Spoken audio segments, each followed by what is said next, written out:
The Terra Rebels have released a funding proposal, and we have received some massive updates that we need to discuss that could change what happens with this proposal. Terra Rebels put up this proposal a couple days ago to separate ourselves from TFL infrastructure and establish our own infrastructure on the Terra Luna Classic blockchain. Since this proposal was originally created 8 days ago, things have evolved like crazy, so let's dive into the changes that have occurred over the past couple days. A big part of this infrastructure plan was reverse engineering the backend API from TFL. So essentially think of it as there's parts of the code that is not publicly open source. So there is an open source section that's roughly 80-90% of the code. And then there's this other section that is referenced that is hosted on TFL servers that is not open source and cannot just simply be copied. Instead, this is privately held, this is closed, and so we would potentially need to reverse engineer this so that we could have our own infrastructure. There are also a couple other elements in the backend that need to be basically respun up. So was somewhat open source and could be rerun on our own infrastructure, our own hardware.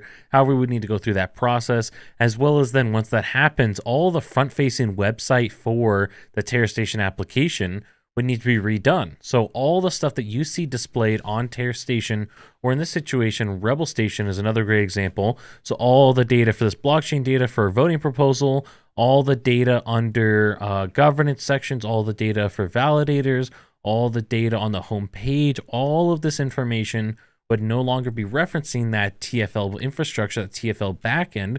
It would need to get rerouted to this new backend. So every single one of these behind the code has a reference to where this comes from in the backend code through the APIs, through the endpoints, that kind of stuff. All of this would need to be redone. And so the formatting of the page would stay the same, but without this being redirected, these would show us probably blank numbers or loading or some kind of default base placeholder, and it would not be updating these different values. So obviously that's a critical function that we want to have in Terra Station. This is where this money comes in. Now the proposal is for $150,000. Or to be more exact, currently about 900 million Terra Luna Classic, or just under 1/2 of what is currently in the community pool. So what has evolved over the past couple of days to change the situation of what we need and don't need? Well, a big thing is that TFL has said, you know what, actually, we're going to try and rework these APIs. We're going to dedicate some man hours to help Terra Luna Classic, which we should be very appreciative in my mind, that we should really appreciate that effort that they made. But they're going to rework that. And so the idea was they're going to remove the hard-coded passwords and a couple other things. However, Jared from TFL made it pretty clear that there's going to be some issues with this. Behind me is a snippet of what Jared said in the Terra Luna Classic Validator Discord. Anybody can join this Discord. It's a public Discord, but the conversation is for validators. If you go in there, you just start talking about random stuff, you'll probably be kicked. So it's for validator discussion. And Jared came in to talk about this issue because this is relevant for validators that are trying to vote on this proposal. Essentially what Jared was saying is there's a couple things that we need to point out here. So first, this API layer has hard-coded passwords in it, so it's taking some time for them to rework it and clean it up. And the API layer also sucks, where they're removing it from the next iteration of Station whenever possible. So it's clear that they don't like the API as it stands right now. They believe that it is poor functioning and that it has a lot of issues.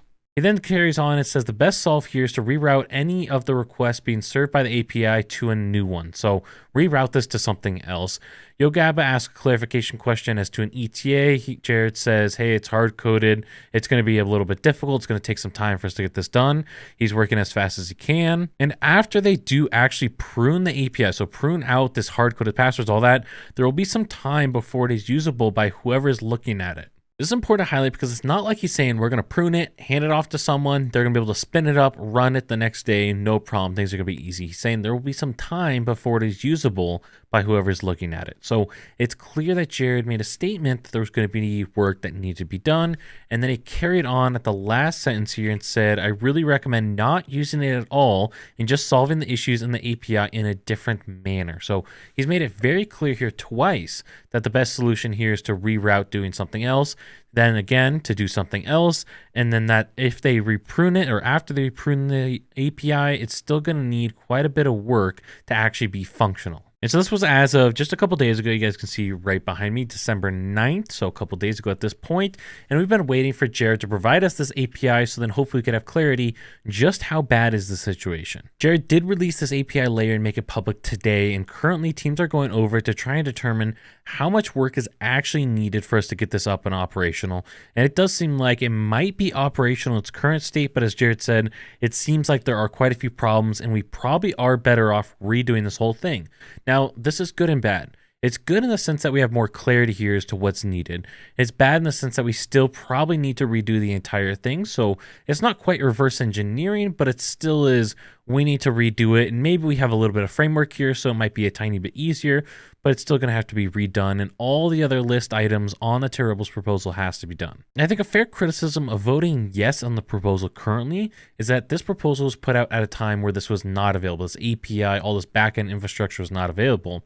And so it was written under the premise that that was not going to become available. Now that we do have that information, it seems like maybe we need to go back and reevaluate. Now that we have this framework, maybe it'll save us some work and time, and maybe instead of it needing to be $150,000, maybe it needs to be $125,000. There's an argument that can be made there that the circumstances have changed, and therefore we need to actually revise and change this proposal because things are not as they used to be. And so voting yes now is in a sense voting under those pretenses because that's written into the proposal. However, at the same time, we still need the money, we still need all the infrastructure. It's just under a different situation, and maybe it needs to be reevaluated to what exactly needs to be done to get that operational. So personally, I'm actually torn as to how I want to vote on this because I see valid arguments on both sides here that we have these issues with the proposal of maybe we could save some money, but also on the flip side of things, it seems very clear here that we do need this infrastructure to be made out, and maybe it just doesn't need to be made as urgently as we originally thought. And that comes in with another clarification point. Jared has clarified, and this is coming from Jared, not an official TFL announcement. I think that's important to highlight because currently I have not seen a single official TFL announcement come out yet. And so while Jared might intend to do things, TFL has not made a commitment to do things. So Jared has said that he intends to, or TFL intends to, continue to operate Terra Station in a legacy version that maybe might not get updated as much, it won't get as much attention, things like that, but they're going to keep that legacy Terra Station running. That way, as long as we don't do anything too major of an upgrade, it should work, hopefully, fingers crossed. But again, TFL has not made an official announcement saying this yet.